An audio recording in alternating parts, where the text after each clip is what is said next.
सभी को नमस्कार। सर्वप्रथम पंच महापुरुष योग दिए गए हैं। यदि पंच मंगल मेष वृश्चिक और मकर राशि में केंद्र में स्थित हो, चारों केंद्रों में स्थित हो तो पंच महापुरुष योग में से रोचक योग बनता है। यदि रोचक योग बनता है ये, और यदि मिथुन कन्या राशि में बुध केंद्र में स्थित हो तो बदर योग बनता है। और यदि करक धनु मीन राशि में स्थित बृहस्पति स्थित हो तो हंस योग होता है। यदि वृष तुला और मीन में शुक्र हो तो केंद्र में हो तो मालव्य योग होता है।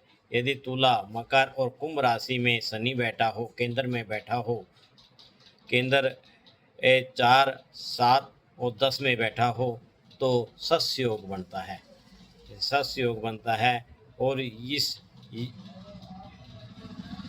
किसी एक में उत्पन्न व्यक्ति का स्वरूप भाग्योदय कैसा होगा, यह हम बताने की चेष्टा करेंगे। जो व्यक्ति रोचक योग में पैदा होता है उसका दीर्घ चेहरा हो, वह बहुत साहस और धन प्राप्त करे, शूर और बली हो, शत्रुओं को मारने वाला और अभिमानी हो। ऐसा व्यक्ति अभिमानी प्रकृति का होता है और सेनापति हो। सेनापति से तात्पर्य समझना चाहिए उच्च पदाधिकारी, अपने गुणों के कारण प्रसिद्ध कीर्तिवान हो और प्रत्येक उद्योग में विजयी हो। जिस व्यक्ति का जन्म भद्र योग में पैदा होता है वह कुशागर बुद्धि सुंदर हो और शरीर वस्त्र रहन सहन स्वच्छ हो और विद्वान आदमी उसकी प्रशंसा करें। स्वभाव में भाषण देने में बहुत चतुर हो। ऐसा व्यक्ति अत्यंत वैभवशाली होता है और राजा या उच्च पदाधिकारी होता है। जो हंस योग में पैदा होते हैं, जब तक उनके हाथ और पैरों में शंख, कमल, मत्स्य और अंकुश के चिन्ह हों, उनका शरीर देखने में बहुत सुंदर और सौम्य हो। ऐसा व्यक्ति उत्तम भोजन करने वाला हो और सज्जन लोग उसकी प्रशंसा करें। जो व्यक्ति मालव्य योग में पैदा होता है वह धैर्यवान और पुष्ट अंग वाला होता है, उत्तम भोजन करने वाला, विद्वान, प्रसन्नमुख, शांत प्रिय और उत्तर स्त्रियों के सुख से युक्त, सर्वत्र वृद्धि को प्राप्त कर यशस्वी और अच्छी सवारियों का, मोटर का आदि का भोक्ता हो। जो व्यक्ति सस्य योग में उत्पन्न होता है वे अत्यंत प्रभावशाली होते हैं।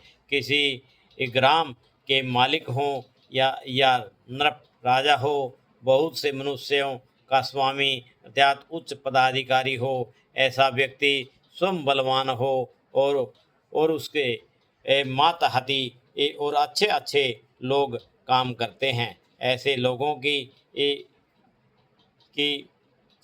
अन्य लोग तारीफ जरूर करेंगे, किंतु वास्तव में सस्य योग में उत्पन्न लोगों का आचरण उत्तम नहीं होता। ऐसा व्यक्ति अन्य पुरुषों की स्त्रियों में आसक्त रहते हैं। ऐसे लोग धनी और सुखी होते हैं।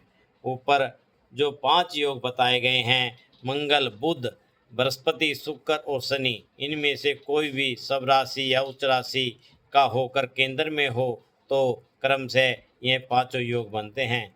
यहाँ यह बात ध्यान रखने चाहिए कि मंतेश्वर महाराज का कथन है, यदि चंद्र लगन में हो तो भी उपयुक्त 5 ग्रहों में से कोई सब राशि या उच्च राशि का होकर चंद्र के केंद्र में हो तो वह साम्राज्य और सिद्धि प्रदान करने वाला होता है। कहने का तात्पर्य यह है कि जन्म लगन से केंद्र में विचार करना, वैसे ही चंद्र लगन से भी विचार करना चाहिए। यदि कोई एक ग्रह उपयुक्त प्रकार से योग कारक हो तो मनुष्य भाग्यवान होता है, इसमें कोई संशय नहीं है।